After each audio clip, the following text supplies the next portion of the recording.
वहाँ से फिर 12 में लंदन ओलंपिक्स के मैच देखे, तो तब से आर्चरी शुरू कर दी।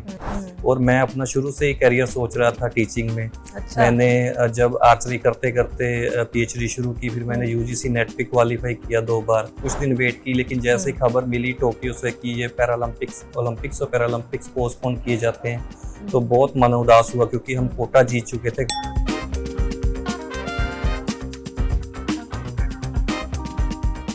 हरविंदर, आपकी भी बड़ी कमाल की जर्नी है। आप पीएचडी हैं इकोनॉमिक्स में, तो ये कहाँ से आपको मतलब एक ये ट्रांजिशन कैसे हुआ? क्योंकि आपकी भी बहुत इंस्पिरेशनल आपकी स्टोरी है। एक डेंगू इन्फेक्शन के बाद किस तरह से एक इंजेक्शन जो है वही आप पर इतना भारी पड़ गया। उसके बाद से एक छोटे ही उम्र में जब जहन में ये सब चीज़ें आती हैं, बहुत कुछ ख्वाब होते हैं जब आप आसपास अपने लोगों को देखते हैं, आपके दिमाग में क्या था कि मैं स्पोर्ट्स करूँगा या मैं पढ़ाई पर ध्यान दूँगा?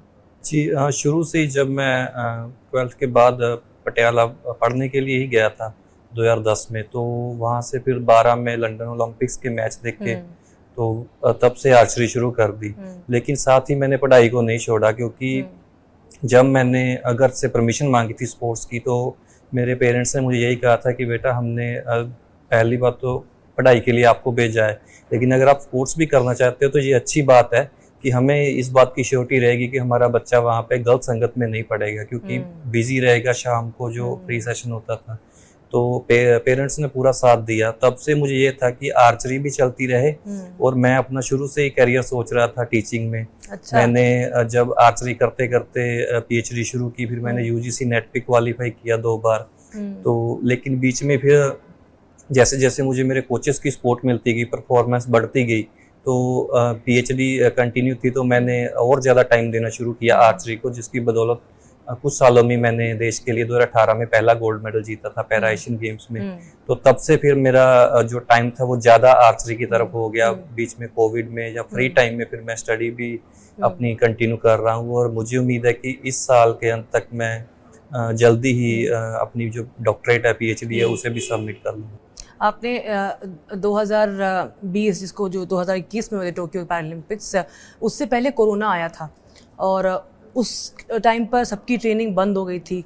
तो आपके पिताजी ने बहुत ही सही एक आइडिया लगाया, अपने खेतों में ही रेंज बना दी थी। जी बिल्कुल, हमारे खेत बिल्कुल गांव के साथ हैं। हाँ। तो उस चीज़ का बहुत फायदा था कि मैंने कुछ दिन वेट की, लेकिन जैसे ही खबर मिली टोक्यो से कि ये ओलंपिक्स और पैरालंपिक्स पोस्टपोन किए जाते हैं, तो बहुत मन उदास हुआ, क्योंकि हम कोटा जीत चुके थे, क्वालिफिकेशन वगैरह हो चुके थे। लेकिन फिर ये न्यूज़ मिली कि वो 1 साल बाद होंगे। तो इस न्यूज़ को मैंने पॉजिटिवली ऐसे लिया कि मुझे 1 साल ज़्यादा मिल गया तैयारी का। तो मैंने पटियाला से इक्विपमेंट मंगवाया। मुझे वो दिन याद है जब मेरे फादर और मेरे भाई ने ट्रैक्टर से वो जो हमारा खेत था उसे बिल्कुल समतल किया। अच्छा। क्योंकि गेहूं की कटाई उस टाइम तक हो चुकी थी। तो बिल्कुल दोपहर में जो हमारे एक पेड़ है खेत में, उसके नीचे मैं खड़ा होके 70 मीटर पे शूट करता था। अच्छा। तो वो मेरे जो गांव वाले थे उनके लिए ये चीज नहीं थी, क्योंकि उनको पता था, लेकिन लाइव नहीं देखा था। तो वहाँ पे छोटे छोटे बच्चे, क्योंकि गर्मियों के दिन थे, बच्चे ज्यादातर रहने आए हुए थे अपनी माँ बाप के साथ, अपने रिलेटिव्स के पास। तो बहुत वहाँ पे हर टाइम कोई ना कोई होता था देखने के लिए। तो वो सारी चीजें सोलो प्रैक्टिस जो हुई मेरी 3 से 4 महीने, उसके बाद साई सेंटर्स खुले, तो उस चीज ने काफी हेल्प की मेरी परफॉर्मेंस को। और मैं आज भी उस चीज को कंटिन्यू रखता हूँ। आज भी मेरे खेत में जगह छोड़ी गई है, वहाँ पे टारगेट आज भी लगा हुआ है। तो मैं वहाँ पे जब भी घर जाता हूँ, चाहे 2-4 दिन के लिए ही सही, मैं प्रैक्टिस करता हूँ।